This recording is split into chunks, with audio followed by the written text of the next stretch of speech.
Welcome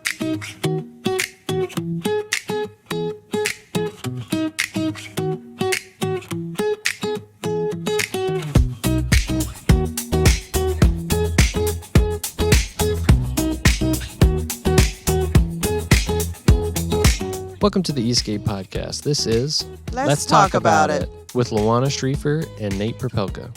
We dive into tough questions, real-life challenges, and what it means to walk with Christ. In this episode, we talk about hearing from God.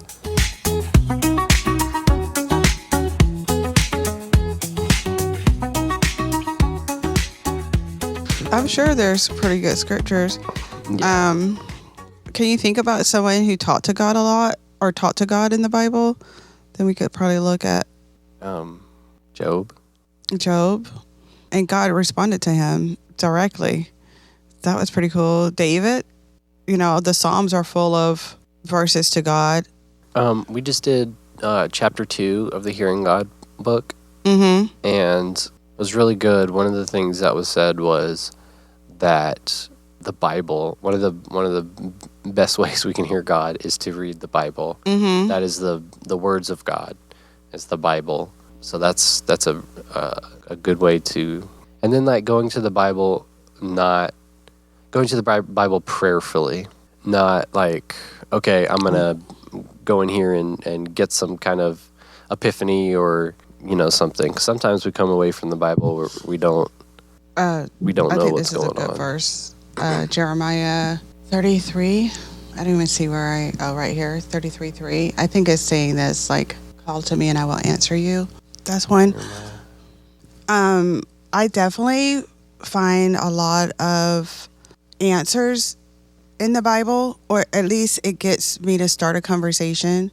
I mean, I'll start talking to myself, start talking to God from something I've seen in the Bible, and then ask him questions. And that's when I was looking up, like, hearing from God. Last week we talked about talking to God, and this week we're talking about hearing from God. And one of the things that I came across were people saying you have to ask God questions, and that then he's responding to those. So yeah, I definitely want to encourage people that God wants to hear from you, and then he wants to respond to you too. So it's part of a relationship. Right. One of the things that stood out to me as we were going through the chapter 2 in that book study was also to hear God. You need to set out time to listen, not say anything, to listen. I was realizing that I don't set a whole lot of time out to listen. Yeah. And it takes being intentional about it and setting out time to do it out of your day. Yeah. I talk the most out of this duo. So if you're not taking time to listen, I don't take time to listen because I'm always talking. I always have something to say. And when one time last year, I felt like God was telling me to sit with him and not do anything. And because I'm always asking, well, what do you want me to do? What do you want me to do? Especially when I'm having an issue with something and I'm trying to solve it, I think, oh, there's got to be something I'm supposed to do. And there's a verse, we should look it up. Be still and know I am God. And that's kind of what he was saying to me that time. It's like, I don't need you to do anything. I need you to be still and know. And you can't know if you're not talking and listening, right? And so that really was the first time I realized, like, I need to be actively listening, not just like, I'm going to say everything I have thought I have and then walk away and just, I need to sit still and be quiet sometimes. Right. And it's difficult because a lot of times, and I feel this way, is like you want to hear something right away. Yeah. And you don't always. And sometimes you're not, maybe not listening in the right way. You're right. I've definitely gone through that where, I thought I was trying to hear from something, but I was trying to hear something that I wanted to hear. Right. Essentially. That's what I was thinking when you said that. It's like, are you listening for God or are you listening for the answer that you pre-ordered, that the one that you already have in mind that he should be telling you? Now, how do you feel like it's God? I I don't know. Yeah, that's something that I have questions about that. Yeah. Too myself. I don't know when it's God. If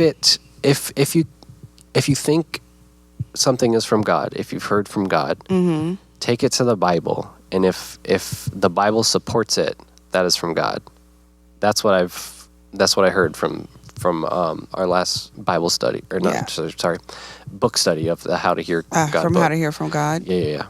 I feel like I get an impression, and it's not like I'll get a mental impression of something, and I'm like, I would never have had that thought in a million years, and it is a response to something that I'm maybe not even actively asking, but that's on my mind. And I've had that happen a lot over the last year and a half, but not before. I saw this girl on Instagram talking about her relationship with God, and she was saying, like, and God said this to me, and God said this to me, and God told me this. And I was like, how did she get that kind of relationship where she is speaking to God and God is speaking to her? And it felt so intimate, but in such a great way, like to be known by God. It felt, and then to know God and to be able to say, well, God said this to me. I was like, I can't even imagine how that happens. And it happened for me where God called me into a season where I couldn't figure anything out by myself. And so I would talk to him and he would talk to me. So one day I was walking and I was talking to God. This is so funny because I just told Nate I've been worrying a lot this morning. But I was talking to God about trust. And I was listening to a podcast, and then I was listening to some worship music. And I just heard this thought. I just had this huge thought, and I just started putting it in my notes. Like, it was like, this is, oh my gosh. And it was like, you worry about money because you elevate it over me. And I was like, I never would have had that thought by myself. And then he just went on about it. And it's like, and so it's in my notes, and I just looked it up last night. But I feel like I get an impression, and sometimes I'll see it multiple times. Like, I'll have this response. I'll ask a question, and there'll be a response, and then I'll see it online, or somebody will be talking to, and they'll say the same thing. So it kind of can be confirmation that way. But yeah, it's usually, I feel like impressions are usually how I get it. Okay. Yeah. I was thinking too, and we talked about before how we learn lessons in retrospect. Right. I think for me, how I've heard God is in retrospect. Mm-hmm. And that's a kind of difficult thing, because when we talk about hearing somebody, it's an audible thing. Right. That's like right away. Right. And yeah, I think God has definitely, communicated with me in retrospect. And maybe in those times where I was, thinking about what has happened in retrospect. Maybe in those times too. I do like that, because I do think we learn the most in hindsight, because he doesn't tell us ahead of time. Usually we have to go through something, and then we look back on it and can get the lessons out of it, or, right. The wisdom. So yeah, I do believe that a lot of times God answers us through a process, and then we look back on it, it's like, oh, that was the answer to that question I had. And we maybe not know that before going in. So yeah, we've been going through a staff book study of the How to Hear God book that I've been mentioning, and it's going through it. It's made me realize how little I actually listen, which in a way is it's encouraging in a way that I often feel like I don't hear from God, and it makes sense because I'm not being intentional about setting aside time to actually listen. Right. Maybe life isn't supposed to be as fast as we live it. Yeah, I think I've been coming to realize that as I explore the Bible more, that God seems to work pretty slow, a lot slower than we want him to. Yeah. And I think that, to be Christ-like is to slow down. Right. And pause. Yes. Yeah. I think about like a vending machine, like you put your coins, your money in, and you just press a button and you get you receive something pretty instantly, right? And we expect that in a lot of places. When we go to God, especially if we feel like we have an urgency, we feel like everything's urgent. I do. I won't speak for everybody, but like I always have like this sense of urgency, and God doesn't really work in urgency. I mean, even I'm just thinking this is off the top of my head, but Jesus was 30 years before the ministry started. God didn't like have this sense of like, oh, he needs to get started at 8. You know, processed. It took a while, and we want our answers immediately. But we don't respond immediately. I was reading Matthew last night, and it was talking about Joseph, and the angel comes to see him and says, you know, Mary's with child, and I want you to know this, and you're going to name him Jesus. And it says, upon waking up, Joseph went and got married. Like he responds quickly. But we don't really want to respond quickly when God's asking us to do something that might be uncomfortable, unfamiliar. But we want God to respond immediately to us. And so it's just thinking about that. It's like the timing of God's response is usually not on our timeline. Yeah. It's a little... I keep reading delayed, but I don't think it's delayed. I think it's on time, but to us, Yes. it feels like like a delay, like a wait. But to God, Yeah. I don't think it is a delay. That makes sense. Yeah. God is a God outside of time, right? Right. And we very much are in time. Yes. Yeah. So yeah, that's kind of a hard concept to really wrap your head around, especially like in the day to day. And we are so busy. Yes. And it's like you just get caught up in whatever you're doing, and yeah, it's just like you're just in the grind or whatever. Mm-hmm. And God is outside of all of that. Yeah, it's kind of hard to wrap my head around.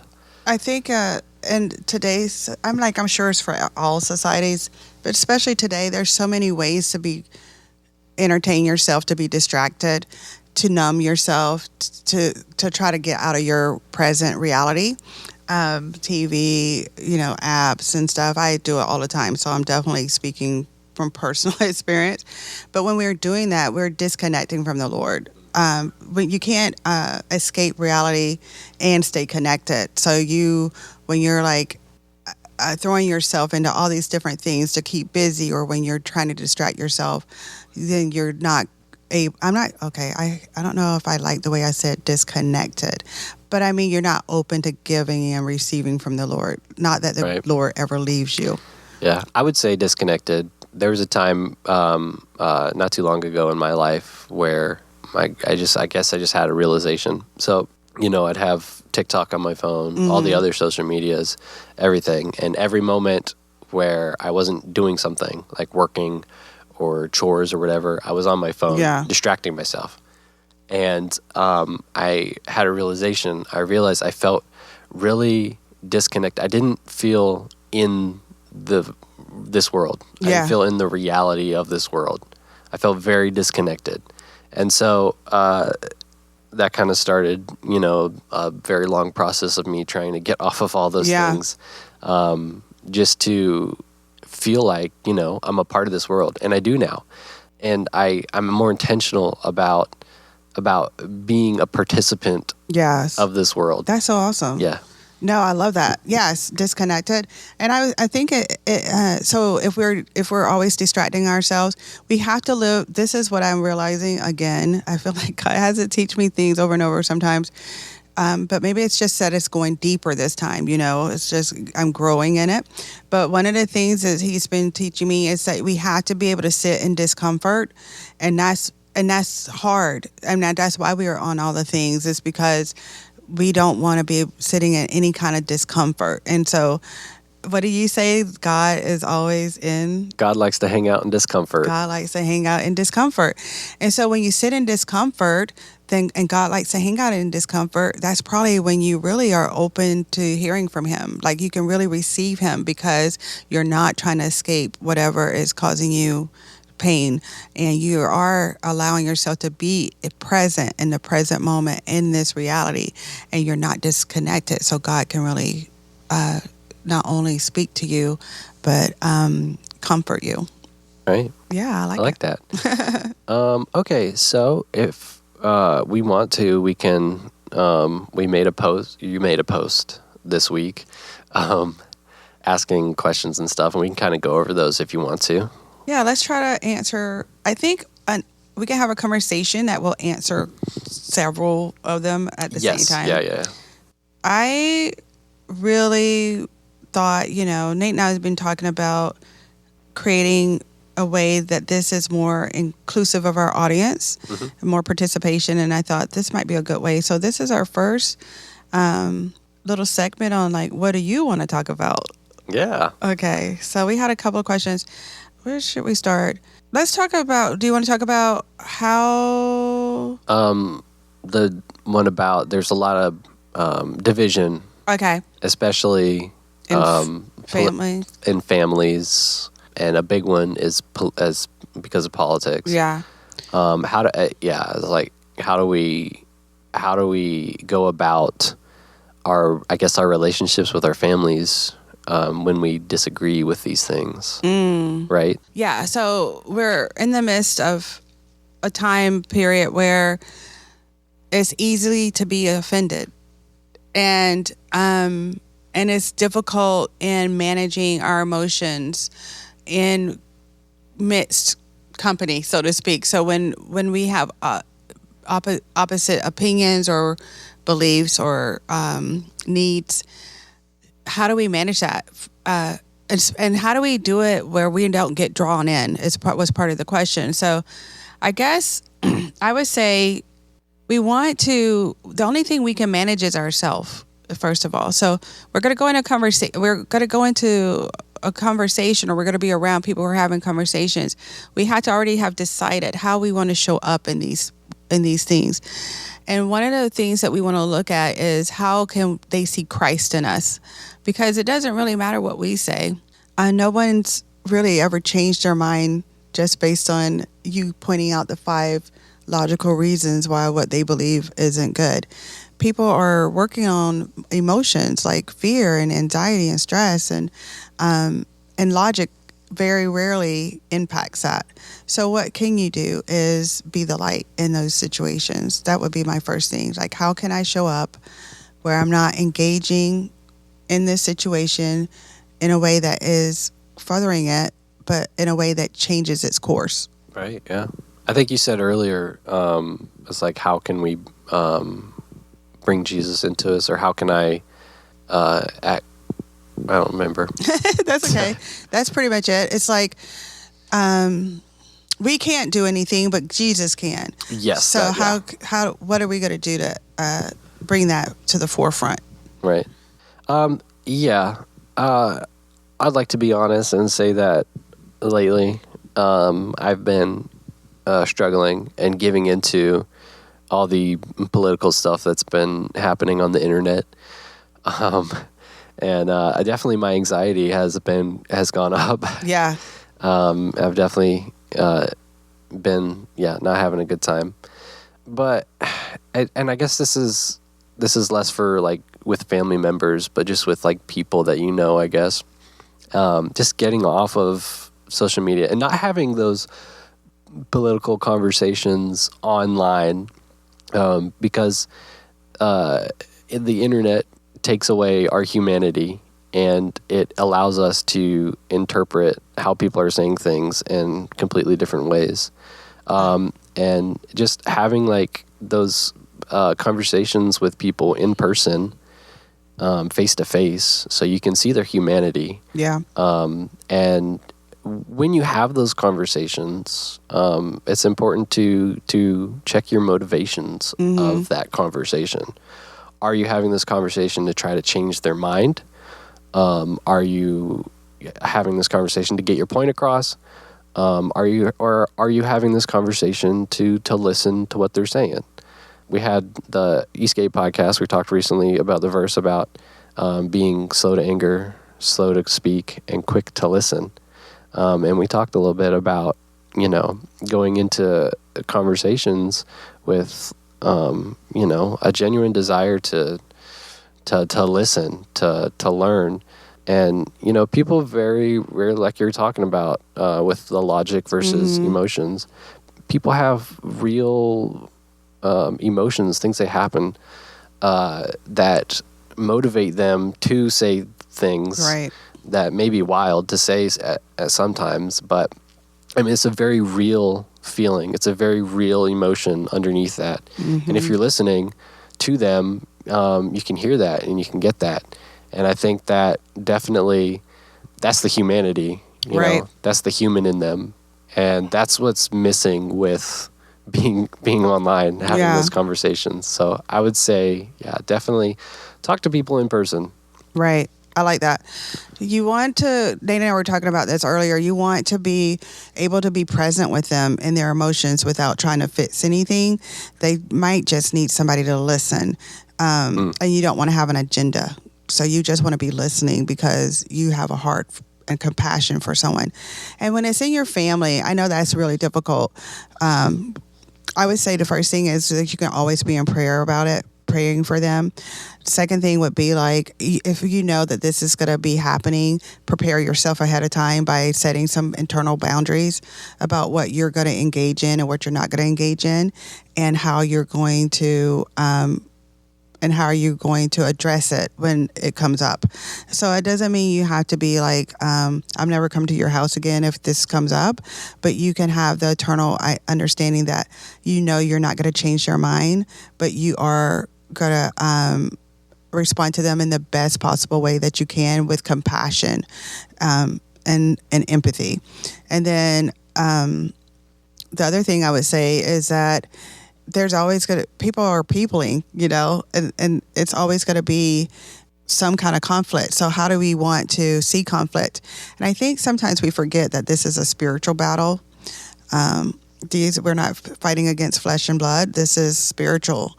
And so how do we fight in the spirit about this instead of just person to person? I think if you can prepare yourself for your interactions, then you'll have the better outcome. Right. And then I would also say, so if you're someone who has been listening to a family member and they're just, they've just been saying the same thing over and over and over, how do you go about that situation where you are listening and you feel like it's just the same thing? Like, nothing's new, nothing's changing. One time now this is kind of odd, but I read something that said, like, when people have memory loss, and I'm coming back to what you said, but like dementia, they are trying to connect and they tell the same stories over and over and over and over. So that is like, I think with these kinds of things that we're talking about politically, is that people are they want to be relevant and they want to have something to say. And they want somebody to listen to what they have to say. And so it's not necessary in their mind that they're progressing in how they see the thing, but that they are interacting with people around this thing. And so it can just be like, okay, you've said that before, but they're not moving on. But I think that is a way people try to be relevant and try to stay connected. It's a bid for connection. Okay, yeah. I think also too, going back to when we were talking about how God works slow. Yeah.